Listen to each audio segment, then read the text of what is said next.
Hello, Chevre, how are you? I hope everyone is gesund, stark und freilich, begashmis und beruchnis. Healthy, strong, and happy physically and spiritually. Today is Erev Shmini Atzeres, Simchas Torah, Shana Rabbah. So we are going to speak about a thought for the festival of Shmini Atzeres and Simchas Torah. Before we begin, we'll start with a pasuk from the Rebbe's kapitel, pasuk Ayin Aleph.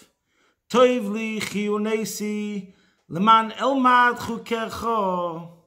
It is for my good that I afflicted myself, so that I might learn the depth of your statutes.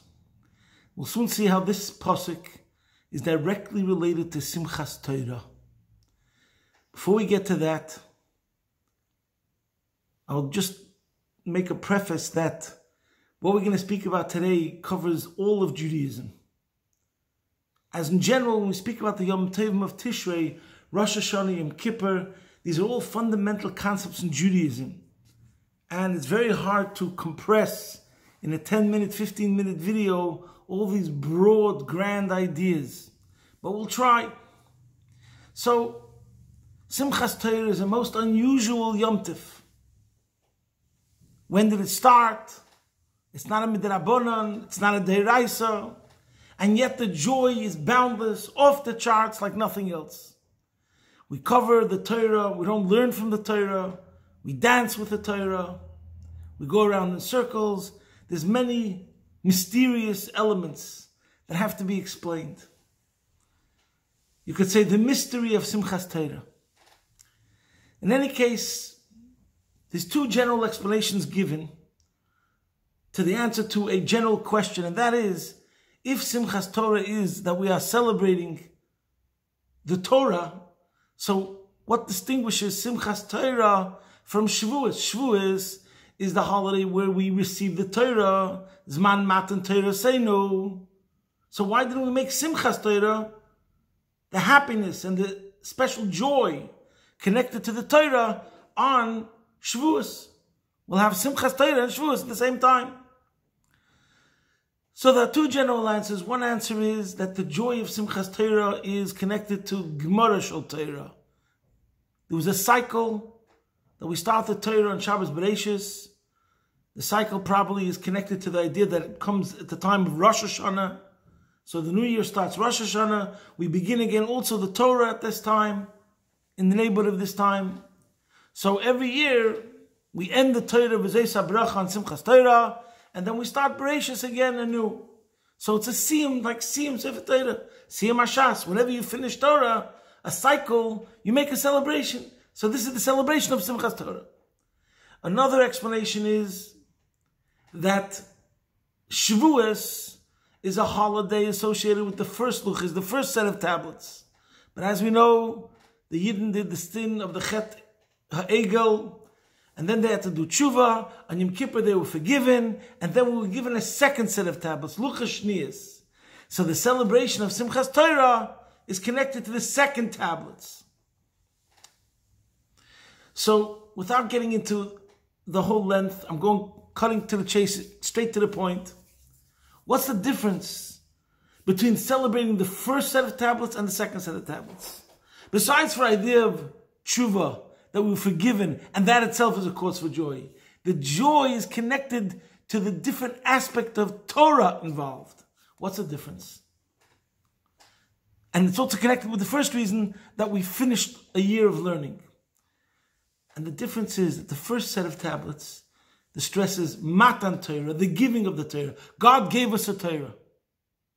The second luchos, the second set of tablets, represents more what man did with the Torah, what man does with the Torah, how he receives the Torah, and he learns it, and he studies it, and more. And to understand this even better, first let's go back to the cycle of Tishrei. We have Rosh Hashanah, Yom Kippur, Sukkot, Shmini Atzeres, and Simchas Torah.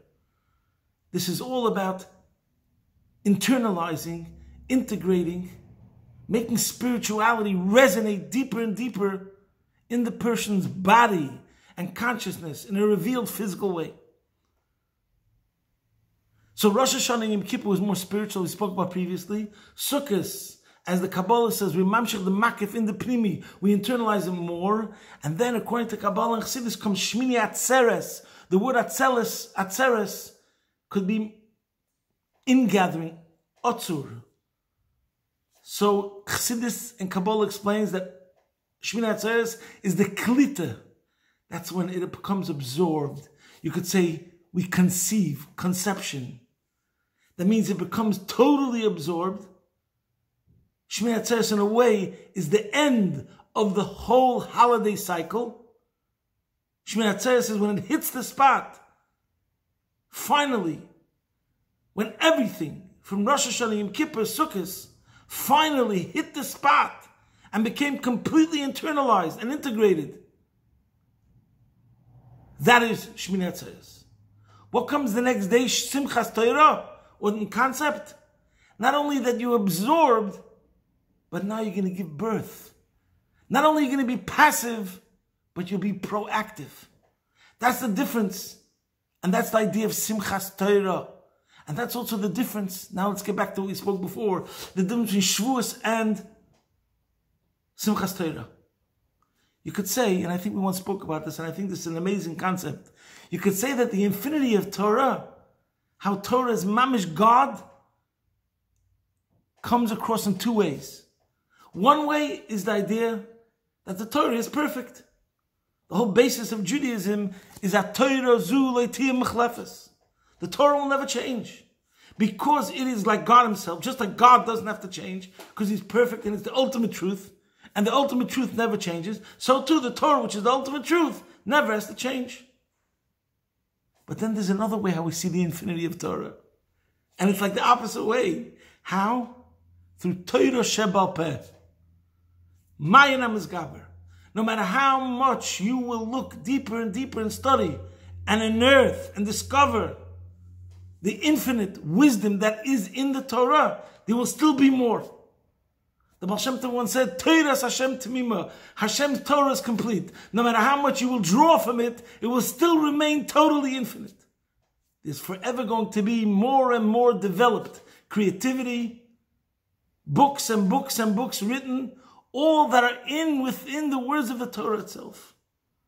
So in other words, the infinity of the Torah is revealed in two ways. One is that it's like fixed in stone, perfect. It will never change. That proves that it's godlike. And the other way that it's godlike is that it's never going to end. It's always expanding. It's always growing. And in a certain sense, you could say that the second thing is even greater than the first. In other religions, you could imagine someone's going to come along and say, this is what it is, these are the fundamentals, these are written in stone, and it cannot change. And they'll say in Judaism the same thing, lahavdil. But in no other religion will you find this idea of Torah Shel Baal Peh, that a kid 15 years old could write a question and answer in Torah, and you have to make a birchas HaTorah on those words and those novelty of Torah that he discovered and no one else discovered. And this is the celebration. And this was given in the Luchas Shniyos. And now back to the pasuk that I started with. Toivli chiyunesi leman elmat chukecha. There's a medrash, Rabbi in Shmois, that says the following. Hashem told Moshe Rabbeinu, you endured discomfort and you will not lose out. In the first tablets, there was no more than 10 commandments. Now that you have endured discomfort, I am giving you laws, medrashas, and agodas. The Torah, prophets, and writings should be written. That's like the Torah Shebechsav. Whereas the halachas, medrash, agodas, and the Talmud should be transmitted orally. When Moshe heard this, he said, Toivli chiyunesi. It was good that I afflicted myself. Because of that, Hashem rewarded me with the Luchas Shniyos, which was Torah Shel Baal Peh. So you can interpret this also to mean haraving, yigia, toiling in Torah. That's also afflicting. But it's a good afflicting. Break your head to understand the Tosfos. Sweat to go deeper. And when we do this, the Torah rejoices in us. That through our toil, that's the way the Eibishter set it up. Yogaiti umatzasi. When you will toil, toivli chiyunesi, then we are going to produce more Torah. So this is the irony of Simchas Torah. Simchas Torah, the Torah rejoices with us also, because we add to the Torah. By us chipping away at it, studying it, more and more, we cause it to grow in a revealed way more and more. We reveal the Rucham Eretz Midah Rechavim Miniyam of Torah. So now we see that the celebration of Simchas Torah is completely different than the celebration of Shavuos. Shavuos was an act of God. Simchas Torah is more the celebration of our contribution.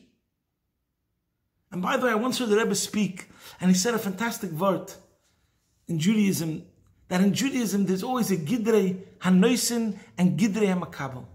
There's elements that are connected to the God aspect, and there's elements that are connected to the Jew element, the giver and the receiver. So we might be able to say that what is Simchas Torah? Simchas Torah is the recipient empowerment. Simchas Torah is the celebration of Yidden, how we make it our own. That when we learn Torah, we get a geschmack in it. We say, this is amazing. This inspires me. This becomes mine. This is my life.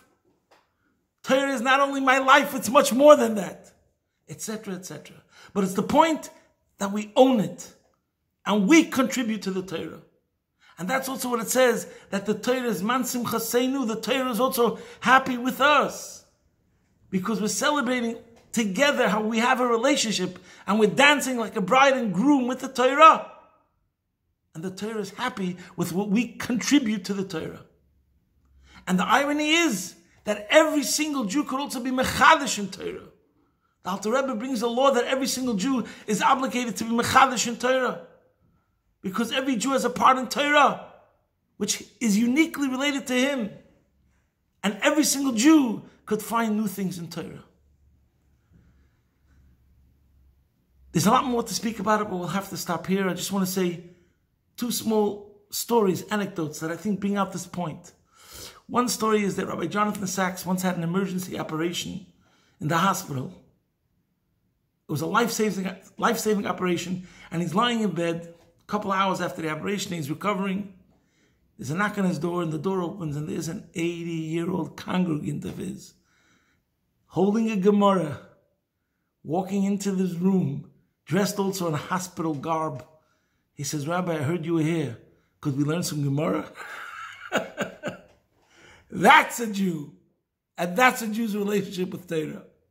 Here's a congregant of his synagogue. And the rabbi, he heard the rabbi's in the same hospital. He comes there with his Gemara to the hospital, and he's a patient. And as soon as he can crawl out of bed, he's going to visit his rabbi. Let's sit and learn Bechavrusa some Gemara. And there's another story with the Frierdiker Rebbe when he was a child, 11-year-old. It's a long story with many details. The bottom line of the story was the Frierdiker Rebbe had a free loan fund. As a child, 11-year-olds, he made a free loan fund to do mitzvahs and help other Jews. And how did he have money to make this free loan fund? Was by studying Mishnayos Baal Peh. He studied Mishnayos by heart, and his father gave him money as a reward. One day he was walking on the street. He was 11 years old, and his father was out of town. His parents were out of town. And so it happened to be that he saw a policeman, a goyish policeman, accost another Yid that he knew. This policeman struck the other Jew. The Frierdiker Rebbe, as a child, 11-year-old, instinctively screamed at the policeman, "What are you doing?" And then the policeman, I think, smacked him. Anyways, the policeman arrested the Frierdiker Rebbe, threw him into a cell. The Frierdiker Rebbe was sitting over there. I'm making it very short. There's a lot more details. He was sitting in the dark, and he decided he's going to review some Mishnayos by heart. He heard noises in the cell. In the end, he had a match. He struck a match in the pitch darkness. First he was scared, but then he wasn't scared. Anyways, he struck the match. He saw a calf in the cell. And this calf was connected to a plot from the policeman to make against another Jew. It was a whole scheme, a scam. To make a long story short, the Frierdiker Rebbe was let out of the cell, and they proved that this cop was corrupt. This policeman was a corrupt policeman. Anyways, when his father came back, when the Rebbe Rashab came back to Lubavitch, he heard about the story from his brother, from the Frierdiker Rebbe's uncle, the Razah. The Frierdiker Rebbe's uncle had told the Frierdiker Rebbe's father what had happened with the Frierdiker Rebbe. So the Rebbe Rashab called over the Frierdiker Rebbe. And first he told him, I want you to know, you did a very noble thing by protecting and sticking up for another Yid. That was amazing. That was great. The second thing I want you to know is, because he asked him, what did you do while you were in the cell? And he said that he was chazing Mishnayos Baal Peh, reviewing Mishnayos by heart and his mind, or maybe verbally. So the Rebbe Rashab told him, and the second thing I want to tell you is how amazing it is, how good it is, that you had thoughts of Torah in your mind. For if not, what would differentiate you from Lahavdil, the calf? How would we see the superiority of man over beast? And the Frierdiker Rebbe, who was then 11 years old, says, I never forgot my father's words, both in telling me the importance of sticking up for another Yid and defending another Jew, and secondly, from having Torah always engraved in my mind, that at all times and in all places, 24/7, in me, I have Torah engraved in my mind, and I'm always connected to it and able to live with it. And this is what we have to think about on Simchas Torah. We have to think about how the Torah has to be a kvius benefesh. It has to be something which is totally engraved. It's not an activity. Learning is not something we do. We live it. We breathe it. This is our oxygen. This is our blood. And therefore, it cannot go by a day where I'm not immersed in it, because this is who I really am. And this is what we're celebrating on Simchas Torah. How we are going to work more and more to engrave the Torah in our very being, that we become one with it, but connected with the whole idea of emphasizing and stressing our contribution, chidushim of Torah, and how we're toiling in Torah, and keep on producing Torah more and more. The basis for what I spoke is the Sikha of the Rebbe in volume 14, V'zois HaBracha 1c there. So I want to wish you a guten kvittel for Yeshana Rabbah. We should celebrate with a boundless joy on Simchas Torah, and then carry it through for the rest of the year by joyously toiling and hurrying and sweating the Torah. And this will give us the true delight and will bring us to the Gula Mitzvah Shlema, take it from Miyad Mamish, posting from my home, Be'ez Hashem Yisbarach, your man in Melbourne.